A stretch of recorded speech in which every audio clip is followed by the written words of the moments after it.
Eu não sei como foi o final da sua semana, o meio da sua semana, mas eu posso garantir como vai ser o começo dela. Sabe por quê? Você está na casa de Deus. Aqueles que são de Deus ouvem a palavra de Deus.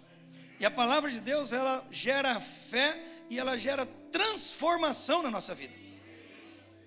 A palavra de Deus, ela gera fé, e a fé em ação gera transformação na nossa vida. Amém? Nós estamos no ano da, quem lembra?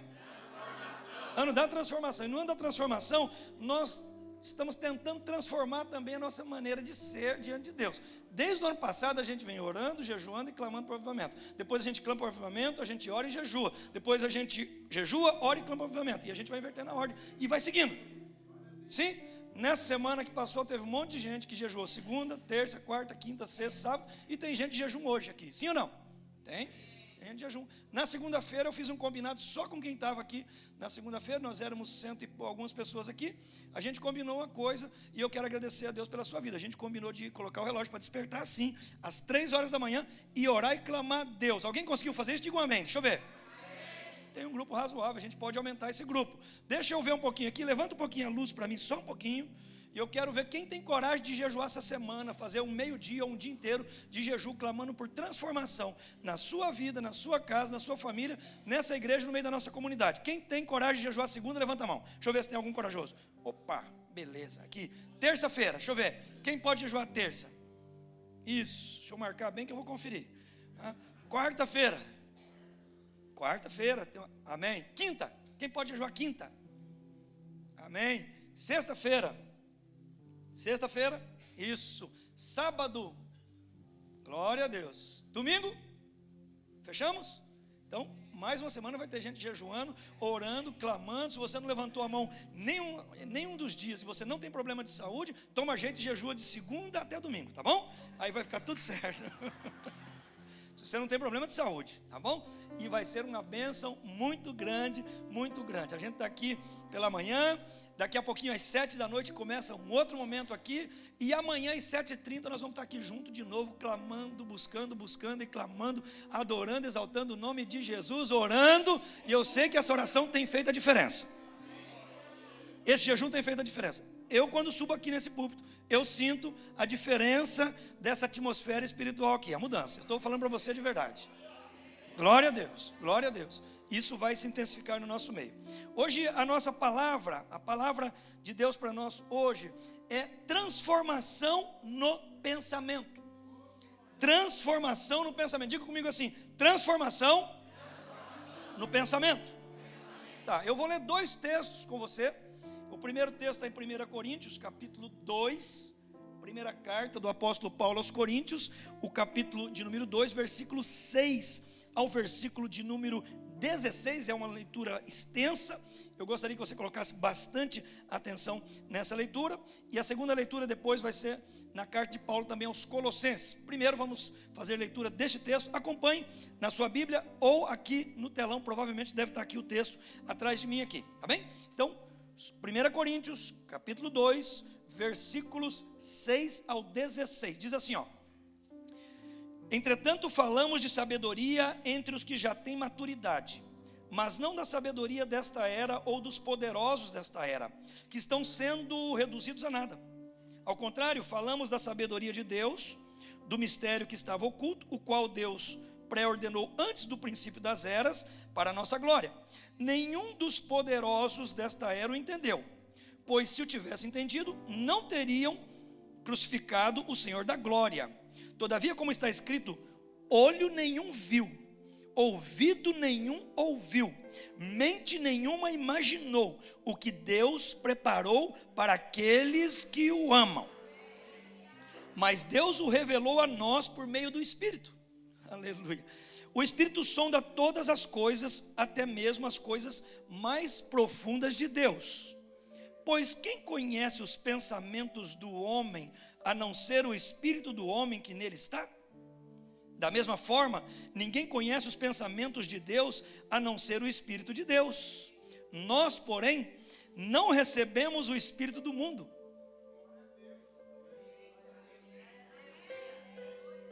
mas o Espírito procedente de Deus, para que entendamos as coisas que Deus nos tem dado.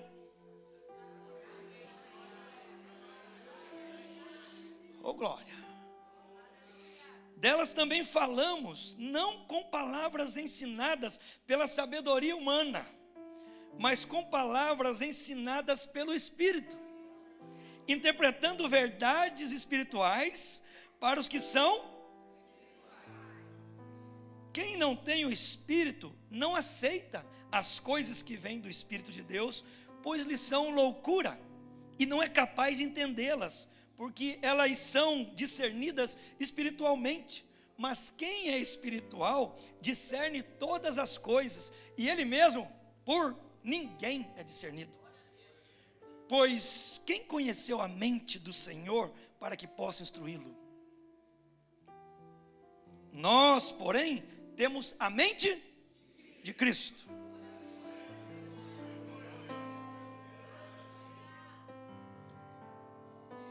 Aleluia.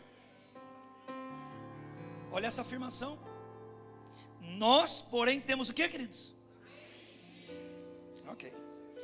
Então tá, guarde esse texto aí. Se você é líder de grupo pequeno, anota esse texto aí. E agora nós vamos à carta que o apóstolo Paulo escreveu a outra igreja, a outra cidade, direcionada agora à igreja, a cidade que estava em Colossos. No capítulo 3 dessa carta, versículos 1, 2 e 3 só. Aqui é curta a leitura. Portanto, já que vocês ressuscitaram com Cristo, procurem as coisas que são do alto, onde Cristo está sentado à direita. Preste bem atenção no versículo 2. Mantenham o pensamento nas coisas do alto e não nas coisas terrenas, pois vocês morreram. Vocês morreram, né? Vocês morreram e agora a sua vida está escondida com Cristo em Deus. Então, a palavra hoje é sempre simples, a palavra, e hoje mais simples ainda. Transformação do pensamento. Em 1637, um filósofo francês chamado René Descartes, ele publicou um livro. Ele publicou um livro chamado Discurso do Método. 1637, um filósofo francês, René Descartes, publicou um livro chamado O Discurso do Método. Nesse livro tem muita coisa. Aqui a gente não está falando de filosofia, eu só quero pegar uma coisinha para te mostrar algo que vai fazer sentido dentro dessa palavra. Ele falou uma frase que ela se tornou uma frase conhecida no mundo inteiro e você já viu, já ouviu, já estudou. Sim ou não? Muito. Vocês nunca estudaram? Quem estudou isso já? Eu, aí, alguns já estudou. O que ele disse? Penso, logo existo. Quando o René Descartes, ele elabora o seu tratado filosófico, quando ele escreve esse livro, e ele coloca essa frase, que é um enunciado, ele muda de lá para cá toda a base do pensamento humano. Ele cria uma coisa, uma palavra grandona, que a gente pode simplificar já ela, chamado antropocentrismo. Antropocentrismo significa o homem no centro de todas as coisas. Mas se você nunca estudou filosofia, se você não sabe nada de filosofia, pastor, esse homem para mim aí, e você falar aí qualquer outra palavra é a mesma coisa para mim. Eu nunca nem escutei o nome dele. Eu já escutei falar em Donald Trump, em Barack Obama, mas eu nunca escutei falar em René Descartes. Não tem problema nenhum, não vai atrapalhar em nada aqui. Até porque quando René Descartes, um dos pais do iluminismo, ele coloca essa frase, ele muda a base do pensamento humano, dizendo assim, que a vida só vai acontecer e as coisas só terão sentido se você estiver no centro dela. Você que não sabe nada de filosofia, você que não sabe nada disso, nunca nem ouviu falar. Mas você conhece uma coisa: Jesus Cristo, Filho de Deus. Você que conhece Bíblia Sagrada, você vai saber que quem está no centro de todas as coisas é o nosso Deus, Criador dos céus e da terra. Não é o pensamento humano que te define, é quem Deus diz que você é que te define. Não é o que a filosofia dos filósofos vão dizer quem você é, quem deve ser. Agora, a gente precisa tomar cuidado com uma coisa, porque com base nisso, o pensamento humano, a estrutura humana, ela vai caminhar de uma maneira que às vezes inconscientemente você é adepto disso sem saber. Sabe por quê? Porque quando ele diz, penso, logo existo, ou seja, eu estou no centro, sabe o que acontece? Tem gente que fala assim, ó, eu estou abrindo mão do meu relacionamento. Por quê? Porque eu tenho direito de ser feliz. Eu estou abrindo mão de fazer tal coisa. Por quê? Porque eu preciso ser feliz. Eu estou fazendo tal coisa porque a vida não é justa comigo. Eu estou fazendo tal coisa porque e onde fica a minha felicidade? A primeira pergunta que eu faço para você, aonde está escrito que a vida foi feita para ser justa? E a segunda pergunta que eu faço para você é onde está escrito que tudo deve convergir para que você seja feliz? A vida é um conjunto de acontecimentos que tudo deve convergir para que o nome de Deus seja glorificado e os planos e desígnios dele, incluindo eu e você, sejam chegados ao final para que o nome dele seja honrado e glorificado, louvado e exaltado. Então quando você ouvir alguém falando assim, eu tenho que fazer isso porque eu tenho direito de ser feliz. Tem gente que não foi feliz na perspectiva humana. Tem gente que sofreu a maior parte do tempo da sua vida, e eu vou só citar rapidinho um, chamado Jeremias. Se você ler a história de Jeremias, se você ver sobre Jeremias, se você pesquisar sobre Jeremias, você vai falar, ô cabra de má sorte. Foi gerado só para pregar o quê? Na contramão. Os profetas falavam assim, vai ter paz, vai ter prosperidade, ou vai ter bonança. Ele falava assim, vai ter guerra, vai ter destruição, vai ter juízo.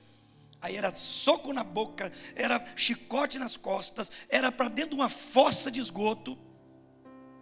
Esse é Jeremias. Mas eu tenho certeza absoluta de uma coisa, que um dia ao chegar no céu, você vai poder encontrar o profeta Jeremias nas mansões celestiais. O plano de Deus não é que você seja bem sucedido aqui nesta terra sob a perspectiva humana, não. Eu já falei isso aqui, vou repetir. É que você seja salvo, lavado e remido pelo sangue de Cristo, e você esteja preparado para a vinda de nosso Senhor e Salvador Jesus Cristo. Então, às vezes você é adepto disso, sem saber. Você é adepto disso sem saber. Agora, no primeiro texto que nós lemos, Paulo, ele vai mostrar alguma coisa interessante para nós, que a pessoa que é espiritual, ele caminha tendo como base, como perspectiva, valores espirituais. O que mais interessa para você são coisas naturais, humanas, seculares, ou são coisas espirituais? Louvado seja Deus. Se você pensa que as coisas espirituais estão em primeiro lugar, você está de acordo com aquilo que é a intenção de Deus para nós, porque nós somos espirituais e nós fomos gerados para a eternidade. Com Deus ou sem Deus, dependendo de como você assimila o plano e a proposta de Deus para você aqui nessa terra. E Deus deu isso como o livre-arbítrio para a gente, deixou livre. Aos que crerem, deu-lhes o poder de serem feitos filhos de Deus. Se alguém quer vir após mim, negue-se a si mesmo, tome a cada dia a sua cruz e siga-me. Jesus que falou isso. Agora Paulo vai dizer assim, existe um conhecimento, existe uma sabedoria secular, os poderosos, eles são entendidos, mas você só ouviu nesta manhã falar de René Descartes, talvez você ouviu pela primeira vez, porque eu trouxe aqui para você, talvez você nunca ia ouvir esse nome, mas você conhece e já ouviu falar quem é Jesus Cristo, Filho de Deus. Você já ouviu falar sobre Paulo, Pedro, João, Tiago, e aí vai, e aí vai, e aí vai, e aí vai. Sabe por quê? Porque eles decidiram não viver pelo conhecimento da mente humana, apenas pelo pensamento secularizado. Eles decidiram viver pelo Espírito de Deus. Aqueles que vivem debaixo da graça do Espírito de Deus, têm a revelação das coisas de Deus, vive debaixo da graça de Deus, é dirigido pelo Espírito de Deus, é ensinado pelo Espírito de Deus, é consolado pelo Espírito de Deus, é confortado pelo Espírito de Deus, é mantido pelo Espírito de Deus, é sustentado pelo Espírito de Deus, é levantado pelo Espírito de Deus e é ressuscitado pelo Espírito de Deus, é arrebatado pelo Espírito de Deus. Aleluia! Oh glória! Oh glória ao nome de Jesus! Aleluia! E é uma decisão que a gente precisa. E por isso a palavra desta manhã é simples. Eu preciso, se eu não estou nessa perspectiva de ter um pensamento voltado para aquilo que é de Deus, que é dirigido e norteado pelo Espírito de Deus, eu preciso mudar a minha perspectiva de vida. Eu preciso ver onde gasto mais tempo pensando. A minha pergunta para você agora é assim, ó: quem conhece o teu pensamento? Não me responda. É uma pergunta retórica, eu não quero responder, só estou perguntando. Quem conhece o teu pensamento? Você conhece o teu pensamento? Quem conhece o próprio pensamento, diga assim. Só 2 ou 3, você não conhece o que está pensando? Eu conheço meu pensamento. Está com medo? Espera aí um pouquinho.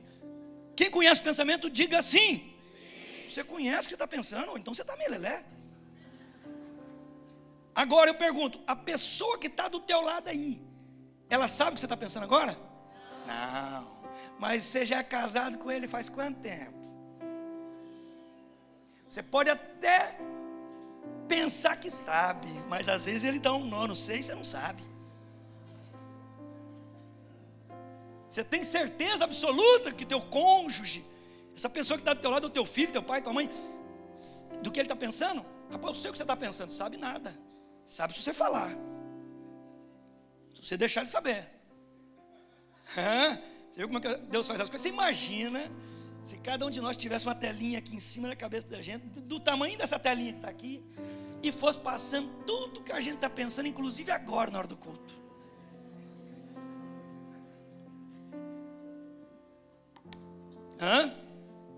Já imaginou? Deus é tão bom, falou, não. Você viu o que o Paulo falou lá? Quem conhece o pensamento do homem a não ser o próprio homem? O homem conhece, sim? Sim. Deus conhece também? Sim. Deus é onisciente, Ele sabe todas as coisas, inclusive Ele sabe o que você vai pensar, o que eu vou pensar, antes do pensamento vir para nós, só para você ter uma ideia. Como que é isso? Não me pergunte, que eu não sei explicar e não vou nem tentar explicar. Vamos para outro ponto. É assim, não é? Ele sabe. Agora, a pessoa que está do seu lado, perto de você, só vai saber o que você está pensando se você desejar, se você quiser que ela saiba. E o diabo, pastor? Eu tenho uma dúvida, o diabo sabe ou não meu pensamento? A primeira resposta é não, e a segunda resposta é sim. Uai, então peraí, explica. Não, porque se você estiver pensando coisas normais, naturais, tranquilas, nunca ele pode. Alguém disse, uma vez eu li uma coisa que alguém disse que o diabo é o maior psicólogo que existe. Ele não sabe o teu pensamento, mas dependendo de como você está dirigindo as coisas, fazendo as coisas, ele já supõe. Sabe quando você conhece bem uma pessoa e fala assim, eu sei que ele vai fazer isso. Vai ser desse jeito aqui. Você que é casado aí faz tempo, você já sabe. Eu sei que vai chegar o dia do aniversário de casamento, ele vai esquecer. Ele vai esquecer o dia do aniversário de casamento, mas eu vou lembrar e eu vou fazer isso. Olha, é por aí, né? Agora, preste atenção em uma coisa. É como se fosse esse ambiente aqui, amados. As portas estão fechadas. E só entra aqui quem tem a chave da porta. A porta está fechada. O diabo está rondando lá fora. Agora, se você dá a chave para ele, a legalidade para ele, ele pode sim saber o teu pensamento, inclusive tomar conta da sua mente. Claro, você começa a pensar em traição. Você começa a pensar que você vai se vingar daquela pessoa, você vai matar aquela pessoa, você vai ferir aquela pessoa, você vai derrubar aquela pessoa, e você segue dando vazão para isso, você segue gostando disso. Eu só estou dando um exemplo, mas pode ser qualquer coisa que não agrada a Deus, e você segue nessa. Martim Lutero disse assim, nós não podemos impedir as gaivotas de sobrevoarem ou de voarem sobre a nossa cabeça, mas nós podemos impedi-las de fazerem ninhos na nossa cabeça. Então pode vir um mau pensamento para mim, para você, para a pessoa mais santa que você conhece nessa terra? Sim, é a resposta, porque essa pessoa é humana, e esse mau pensamento pode vir querer sobrevoar a minha, a sua mente, mas eu posso espantar, eu posso enxotar, eu posso repreender no poder do nome de Jesus. Aqui não, Satanás, aqui não tem lugar para esse pensamento. Eu não vou te dar senha, eu não vou te dar chave, eu não vou te dar legalidade. Na minha mente você não vai trabalhar. Glória a Deus. Então Paulo fala isso, olha, as coisas espirituais eu preciso discernir por coisas espirituais. Mas você é tão fanático, você foi ontem na ceia, vai de novo de manhã e volta à noite, mas que fanatismo é esse? Você ainda vai na segunda de novo, depois você vai num grupo pequeno, na quarta-feira, procura um na terça para você ir, porque não tinham perto, meu Deus, depois vai na quinta também, no outro, visitar outro grupo pequeno. O que é isso? Você não para de querer isso, sabe o que é? É você indo para casa, é você querendo estar perto de quem te criou, é você caminhando para o céu, é você desejando as coisas espirituais, é você desejando estar em comunhão, é você desejando estar vendo, vivenciando, recebendo e dando aquilo que o Espírito de Deus faz em nós e através de nós. É ano de transformação, amado. É ano de mudar o pensamento e aquilo que vem na sua mente. O pensamento, ele atua na mente. Quando ele diz nós temos a mente de Cristo, nós temos a condição, a capacidade de pensar como Cristo. Ele termina dizendo isso. Nós temos a mente, você tem a mente de Cristo? Sim. Se eu recebi Jesus como Salvador, as coisas velhas se passaram, eis que tudo se fez novo. Por que a mente de Cristo? Porque Cristo falava no reino de Deus, falava no Pai, que ele tinha vindo do Pai, que ele ia para o Pai, ele falava da transformação que haveria, ele falava da volta dele, ele falava do reino de Deus, das coisas de Deus. Ei, a mente de Cristo é isso, meu amado, é desejar as coisas da onde você vai morar para sempre. Você vai morar num condomínio, você nem entrou na internet para ver como que é a casa, se tem piscina, se não tem, você já está de mudança pronta para lá, passaporte carimbado, passaporte resolvido, tudo certo para ir, a qualquer momento você pode ir. Você não tem interesse de ter nem um tiquinho de saber para onde você vai, não? De curiosidade? É por isso que ele falou assim, teu olho não viu, a tua mente não pensou ainda, você nem imaginou, mas tem coisa tremenda e poderosa que Deus preparou para aqueles que o amam. E se você ama Ele, a vinda dEle, você é herdeiro das coisas dEle. Então é tempo de começar a mudar o tipo de pensamento. Então esse é o primeiro texto. O segundo texto, o Paulo vai dizer assim, portanto, e aqui você lê o versículo 1 ao 3, você fala assim, mas tem alguma coisa aqui que não está fechando muito. Ele fala assim, olha aqui, presta atenção. Portanto, já que vocês ressuscitaram com Cristo. Sim ou não? Estão entendendo? Ressuscitaram com Cristo, ok. Vamos dar um salto no versículo 3. Foi o último que nós lemos. Olha o que diz, pois vocês... peraí, a gente ressuscitou ou morreu? Você está lendo o texto lá em casa, você lê assim, portanto, já que vocês ressuscitaram com Cristo, procure o quê? As coisas que são de onde? Me ajudem. São de onde? Do alto. Onde Cristo está o quê? O versículo 2 diz o quê? Mantenha o pensamento onde? Aí quando você começa a pensar se vai ter legalização ou não, se vai ter deportação ou não, se vai ganhar ou se vai perder, e o teu pensamento se ocupa a maior parte do tempo nisso, precisa mudar o pensamento. Não significa que você não vai pensar naquilo que tem que pensar, porque você não é anjo. Você não é arcanjo, você não é serafim, você não é querubim. Eu ia falar surubim, mas não existe, né? Né?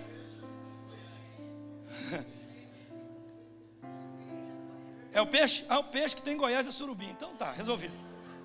Né? Irmão, você não é nem vai ser. A Bíblia diz que nós seremos como... Você não vai ser, a Bíblia não diz que você vai ser um anjo de Deus, vai ser como os anjos de Deus. Só para a gente ter uma ideia, então, é parecido com os anjos de Deus. O corpo não tem limitação da matéria. Um anjo tem uma capacidade de fazer coisas tremendas, terríveis, poderosas e grandiosas, desde que ordenado por Deus. Oh glória! E sabe o que a Bíblia diz? Que esses anjos poderosos são seres ministradores que trabalham, peraí, em favor, em prol daqueles que hão de herdar a vida eterna, irmão.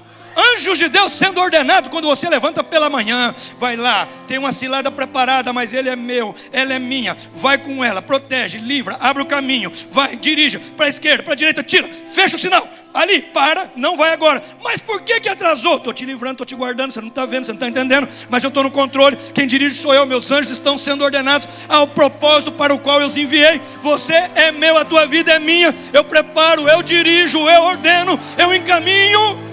Aleluia! Oh glória!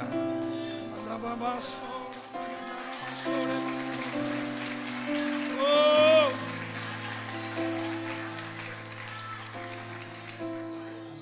E Paulo, como tinha a mente de Cristo, a mente espiritual, ele quer dizer para nós que somos espirituais aqui hoje, uma coisa simples, é fácil entender as duas coisas. No primeiro momento é difícil, depois fica fácil. Sabe por quê? Olha aqui. Portanto, já que vocês ressuscitaram com Cristo, quando a Bíblia diz que a gente ressuscitou com Cristo, significa o seguinte: na ressurreição de Cristo, mesmo que eu venha morrer, eu já estou ressuscitado. Quando você vê uma pessoa que serve a Deus, que teme a Deus, sem julgar, entrar em julgamentos assim por julgar, aquele era bonzinho, foi para o céu, aquele era ruim, sob o teu prisma, sob a tua perspectiva, é perigoso fazer esse julgamento.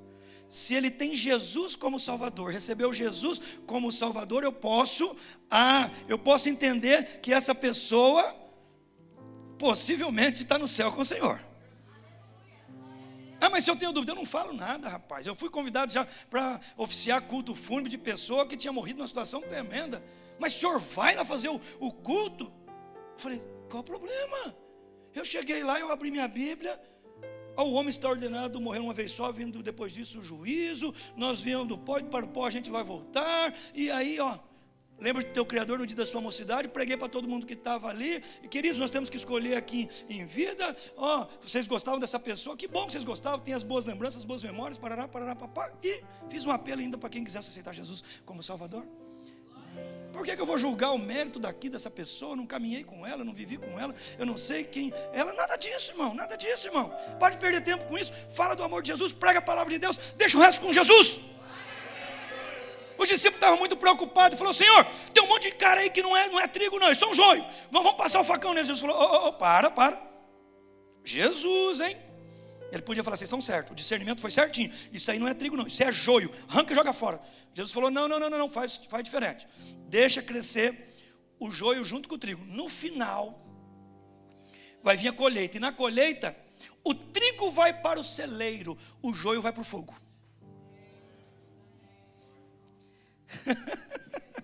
Você está querendo resolver coisa que nem Jesus autorizou a resolver naquele momento, não era tempo. Você tem que dar testemunho de cristão de verdade. Você tem que olhar para o teu olho se não tem um cisquinho nele, uma trave desse tamanho nele. Você tem que cuidar para você chegar no céu. Agora uma coisa, essa palavra está falando para mim, que quando Jesus ressuscitou, Ele garantiu a minha ressurreição. Então Paulo falou assim, Jesus, vocês ressuscitaram com Cristo, procurem as coisas que são do alto. Sabe por quê? Jesus ressuscitou para ir para o alto. A ressurreição já está garantida para você. Tudo que Deus tem para fazer já está pronto. Já está pronto. Você esqueceu que Deus é atemporal? Não tem passado, presente e futuro para Ele? Não. Passado, presente e futuro para Ele se funde no eterno presente. É difícil às vezes, mas é fácil. Não tem contagem de tempo. A gente vai estar de eternidade a eternidade. Eu já contei aqui para você a história do aluno dentro da classe que começou a questionar o professor aqui de teologia. Não sei se foi aqui no nosso curso, onde foi. Me fala esse negócio da eternidade. O professor falou: o que eu vou fazer para resolver esse negócio da eternidade? Você conhece o Stone Mountain? O aluno falou: conheço. Você conhece um beija-florzinho desse tamanho aqui? O aluno falou: conheço.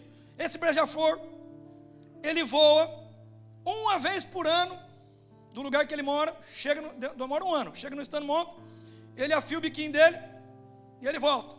Quando esse beija-flor voando uma vez por ano para afiar o seu biquinho no Stone Mountain, tiver gasto toda aquela montanha de pedra, passou apenas um segundo da eternidade. Já dá para começar a pensar um pouquinho.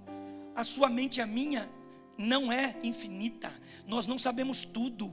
E tem coisa que você vai saber no céu. E deixa eu te falar mais uma coisa. Tem coisa que nem no céu você vai saber. A gente sabe só o quê? O que interessa para cumprir o plano e propósito de Deus. Quem está no centro não sou eu e você não. Você vai sair daqui hoje sabendo que quem está no centro de todas as coisas é o Deus que nós servimos, poderoso, onisciente, onipotente, criador de todas as coisas. Então Paulo vai dizer isso. Se você ressuscitou com Ele, procura as coisas do alto, onde Cristo está sentado à direita de Deus. Mantenham. Se é para manter, é porque você já teve o pensamento nas coisas de Deus. Você recebeu Jesus como Salvador, aquela alegria, aquela vontade, e parece que depois aquela, eu estou garantido mesmo, estou com a vida eterna mesmo, resolvida mesmo, tal. Aí você vai relaxando, começa a pensar outras coisas, não tem nada a ver. Paulo falou assim, gente, para um pouquinho aí, mantenha o pensamento nas coisas do alto e não nas coisas terrenas. Mas eu posso pensar nas coisas terrenas? Não é que você pode, você deve, você tem que pensar. Você precisa pagar suas contas, você precisa trabalhar, precisa desenvolver, fazer um monte de coisa, administrar. Mas você não vai gastar a maior parte do teu tempo, prioridade do teu tempo, e nem todo o teu tempo pensando naquilo que é finito, sendo que você está indo para um lugar que é eterno e infinito. E terminamos com o versículo 3, pois vocês morreram. Está dizendo que você morreu para o pensamento do mundo, irmão. Você morreu para aquela vida que não trazia coisa boa para você. A tua vontade agora é fazer coisa que agrada a Deus. Quem está morto não tem desejo. Quem está morto não tem decisão. Quem está morto não quer ou não quer. O morto vai com a roupa que colocar, vai no caixão que pôr, vai na cova que a gente enterrar e acabou.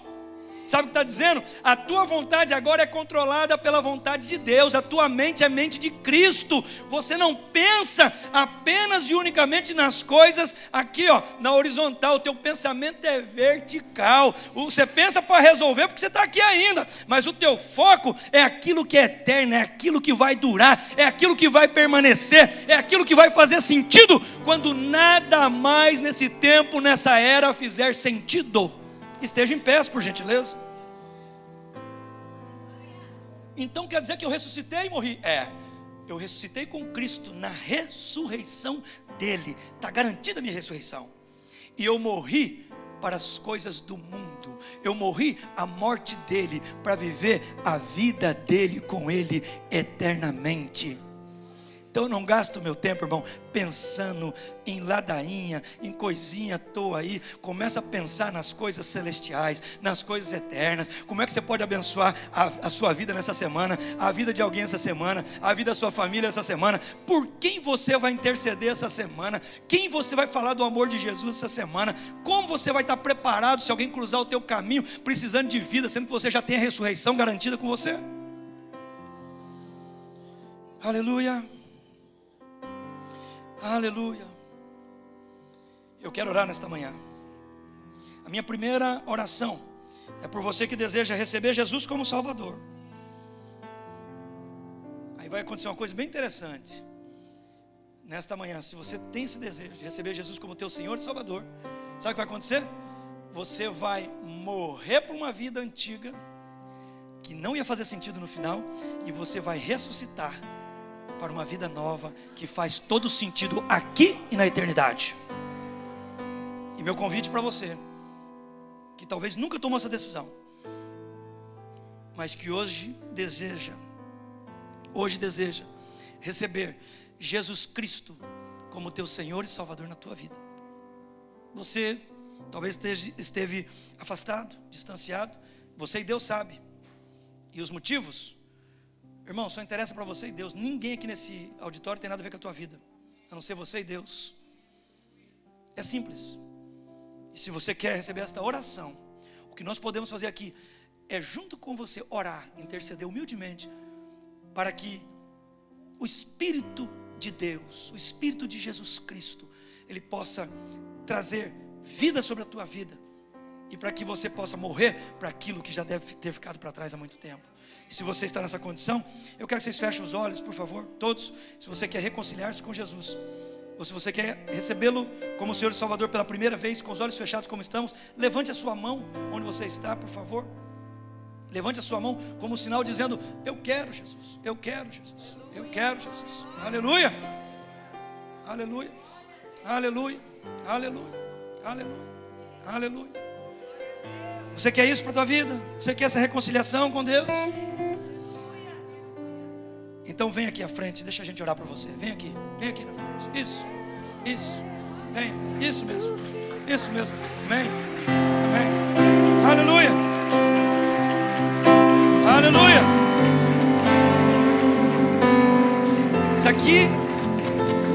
Isso aqui é coragem e decisão. Isso aqui é coragem e decisão. Você quer aproveitar? Isso, vem, isso, glória a Deus. Oh Espírito Santo, vem, aleluia, aleluia. Vem rapidinho, você que quer vir também, venha para frente. O Espírito de Deus está nesse lugar, o Espírito Santo está trabalhando aqui nesse lugar. Aleluia, vem querido. Você quer reconciliar com Jesus?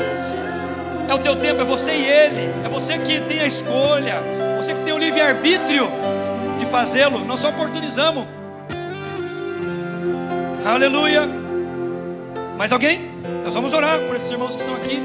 Aliás, nós vamos parabenizar vocês. Dê um aplauso forte ao Senhor pela decisão deles, pela vida deles. É isso aí, é isso aí, é isso aí, é isso aí. Glória a Deus. Aleluia. Você quer vir? Venha rápido que nós vamos orar agora. Quer vir? Olha para quem está do teu lado e fala: quer ir? Eu vou com você lá na frente. Pode falar.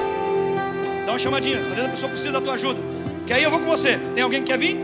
Rapidinho. Vem com essa pessoa que se ofereceu. Venha. Tudo bem? Amém? Estenda as mãos de vocês para cá. Pai, em nome de Jesus, Teu Espírito está aqui nesta manhã. Aqui estão os Teus filhos, vindo diante do Teu altar, diante da Tua presença. Oh, aleluia. Espírito Santo querido, maravilhoso, nesta manhã, Senhor, nós oramos para que, Senhor, os pecados sejam apagados, o nome escrito no livro da vida, a alegria da salvação, os dons do Teu Espírito possam vir sobre estas vidas nesta manhã. Senhor querido, muda a trajetória, muda os caminhos, que eles possam entender que morreram para a vida antiga, e o novo nascimento, a ressurreição, já imediatamente alcançam agora, pelo poder, a autoridade que é no Teu nome. Em nome de Jesus, nós profetizamos uma vida nova, nós profetizamos o Teu favor, nós profetizamos a Tua graça sobre a vida dos Teus filhos nesta manhã. Favor de Deus, graça de Deus. Toda arma forjada caia por terra agora em nome de Jesus. Toda seta lançada seja quebrada agora em nome de Jesus. Oh, em nome de Jesus, vida nova, em nome de Jesus.